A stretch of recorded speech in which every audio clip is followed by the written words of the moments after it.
வணக்கம். இப்போ நீங்க புதுசா வீடு கட்டியிருக்கீங்க, இல்லனா பண்டிகைக்காக வீட்டை புதுப்பிக்கிறீங்கன்னு வச்சுப்போம். வீட்டுக்குள்ள நுழைஞ்சதும் ஒரு புது பெயிண்ட் வாசனை வரும் இல்லையா? நம்மளும் ஆஹா வீடு ஃப்ரெஷ்ஷா மணக்குதேன்னு நினைச்சு நல்ல ஆழமா மூச்சு இழுப்போம். ஆனா ஒரு நிமிஷம், அந்த வாசனை உங்க குடும்பத்தோட ஆரோக்கியத்தை கொஞ்சம் கொஞ்சமா அரிச்சிட்டு இருக்குன்னு சொன்னா நம்புவீங்களா? வாங்க இத பத்தி கொஞ்சம் விரிவா பார்க்கலாம். நம்ம எல்லாருக்குமே ரொம்ப பிடிச்ச இந்த வாசனை உண்மையிலேயே அது நல்லதா இல்ல கொஞ்சம் பணத்தை மிச்சம் பண்றதுக்காக நம்ம வாங்குற பெயிண்ட் நம்ம ஹெல்த்தியா விலை பேசுதா? இந்த வாசனைக்கு பின்னாடி ஒளிஞ்சிருக்கிற சில அதிர்ச்சியான மருத்துவ உண்மைகளை தான் நம்ம இன்னைக்கு பார்க்க போறோம். இது ஏதோ பயம் புடுத்துறதுக்காக சொல்ற வார்த்தை இல்ல, இது ஒரு மெடிக்கல் ஃபேக்ட். நாம ரொம்ப சாதாரணமா நினைக்கிற இந்த வாசனை குறிப்பா குழந்தைங்களோட மென்மையான சுவாச மண்டலத்தை ரொம்ப மோசமா பாதிக்குது. இதுக்கு பின்னாடி இருக்கிற சயின்டிபிக் காரணங்கள் என்னன்னு புரிஞ்சுக்கிறது ரொம்ப ரொம்ப அவசியம். Hello everyone, welcome to Connect and Build. Sit back, relax, and enjoy the video. Let's get started.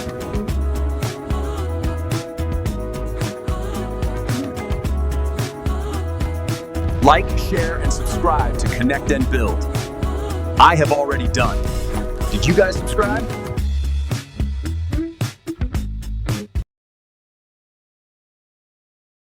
சரி, வாங்க விஷயத்துக்கு வருவோம். ஏன் நம்ம விலை கம்மியான பெயிண்ட்டை தவிர்க்கணும்?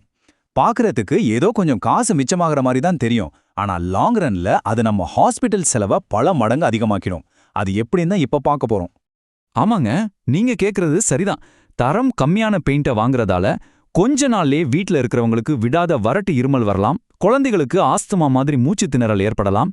இதை விட ரொம்ப மோசம் என்னன்னா, ரொம்ப நாளைக்கு அப்புறம் இது கேன்சர் மாதிரியான மோசமான நோய்களை கூட உண்டாக்க வாய்ப்பு இருக்கு. சரி, இந்த எல்லா ஆபத்துகளுக்கும் காரணம் என்ன? அந்த விலை கம்மியான பெயிண்ட்ல அப்படி என்னதான் இருக்கு? வாங்க அந்த பெயிண்ட்ல ஒளிஞ்சிருக்கிற 2 முக்கியமான வில்லன்களை பத்தி கொஞ்சம் சயின்டிஃபிக்கா பாப்போம். வில்லன் பேரு VOC, அதாவது ஆவியாகும் கரிம சேர்மங்கள். பெயிண்ட் காஞ்சதுக்கு அப்புறமும் காத்துல கலந்து நம்ம சுவாச பாதையில பிரச்சனையை கொடுக்கும். 2வது வில்லன் EM, அதாவது லீட். இது ரொம்ப ரொம்ப ஆபத்தானது. குறிப்பா குழந்தைகளோட மூளை வளர்ச்சியை நிரந்தரமா பாதிச்சிடும். இந்த VOCனா என்னன்னு இன்னும் கொஞ்சம் டீட்டெயிலா பார்க்கலாம். பெயிண்ட் அடிக்கும் போது ஒரு வாசனை வருது இல்லையா, அதுதான் இது. பெயிண்ட் காஞ்ச பிறகும் கூட பல மாசத்துக்கு இந்த விஷ வாயுக்கள் நம்ம வீட்டுக்குள்ளேயே தான் சுத்திட்டு இருக்கோம். இதுல இருக்கிற ஃபார்மால்டிஹைட் உலக சுகாதார நிறுவனம், அதாவது WHO சொல்றபடி ஒரு கன்ஃபார்ம் கேன்சர் ஏஜென்ட். யோசிச்சு பாருங்க இது எவ்வளவு பெரிய ஆபத்துன்னு. இந்த ஆபத்து நம்ம தமிழ்நாட்டோட காலநிலையில இன்னும் மோசமாகுது. சென்னையா இருக்கட்டும் இல்ல கோயம்புத்தூரா இருக்கட்டும், நம்ம ஊர்ல காத்துல ஈரப்பதம் அதிகம்.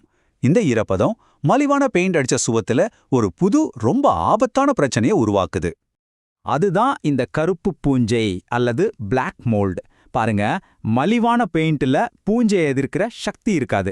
அதனால சுவத்துல லேசா ஈரப்பதம் இருந்தா கூட போதும், இந்த விஷ பூஞ்சை டக்குன்னு வளர ஆரம்பிச்சிடும். இது சாதாரண அழுக்கு இல்ல, இது ஒரு உயிரோட இருக்கிற ஆபத்து.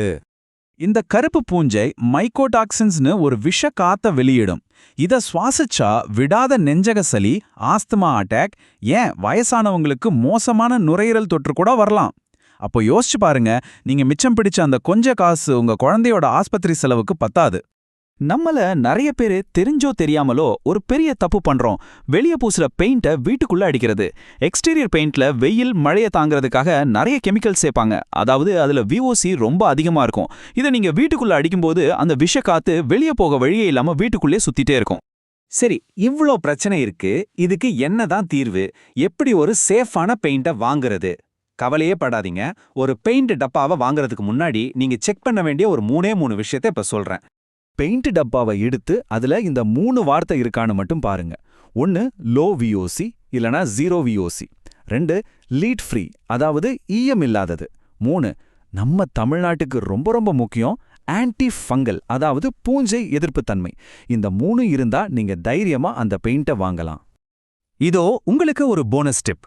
நம்ம வீட்ல மரக்கதவு ஜன்னல்களுக்கெல்லாம் ஆயில் பெயிண்ட் அடிப்போம் இல்லையா, அதுக்கு பதிலா இப்ப மார்க்கெட்ல புதுசா வந்திருக்க வாட்டர் பேஸ்ட் PU எனாமல் வாங்கி பயன்படுத்துங்க.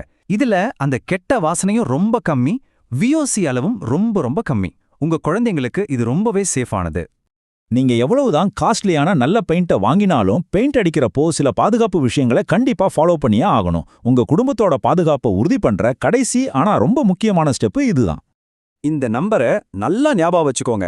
72, அதாவது 72 மணி நேரம். பெயிண்ட் அடிச்சு முடிச்சதும் குறைஞ்சது 3 நாளைக்கு வீட்ல இருக்கிற எல்லா ஜன்னல் கதவையும் முழுசா திறந்தே வைங்க. அப்பதான் பெயிண்ட்ல இருந்து வர்ற கெமிக்கல்ஸ் எல்லாம் முழுசா வெளிய போகும். இதோ கடைசி சில முக்கியமான விதிகள். குறைஞ்சது 3 நாளைக்கு நல்லா காத்தோட்டமா வைங்க. ஒரு வாரத்துக்கு ஏசி போடவே போடாதீங்க. ஏன்னா ஏசி போட்டா அந்த விஷக்காத்து வெளியே போகாம வீட்டுக்குள்ளேயே சுத்திட்டு இருக்கும். ரொம்ப ரொம்ப முக்கியமா பெயிண்டிங் வேலை நடக்கும்போது குழந்தைங்களையும் கர்ப்பிணி பெண்களையும் அந்த வீட்டு பக்கமே வர விடாதீங்க. கடைசியா நாம நம்மகிட்டயே கேட்டுக்க வேண்டிய கேள்வி இதுதான். மலிவான பெயிண்ட்னு சொல்லி நாம மிச்சம் பண்ற அந்த கொஞ்ச பணம் நம்ம குடும்பத்தோட ஆரோக்கியத்தை விட பெருசா? ஒரு விஷயத்தை நல்லா புரிஞ்சுக்கோங்க. மலிவான பெயிண்டோட உண்மையான விலை பணம் இல்லை, நம்ம உயிர்க்குயிரானவங்களோட ஆரோக்கியம் தான். அதனால யோசிச்சு ஒரு புத்திசாலித்தனமான முடிவெடுங்க. உங்க வீடு எப்பவும் பாதுகாப்பானதா இருக்கட்டும்.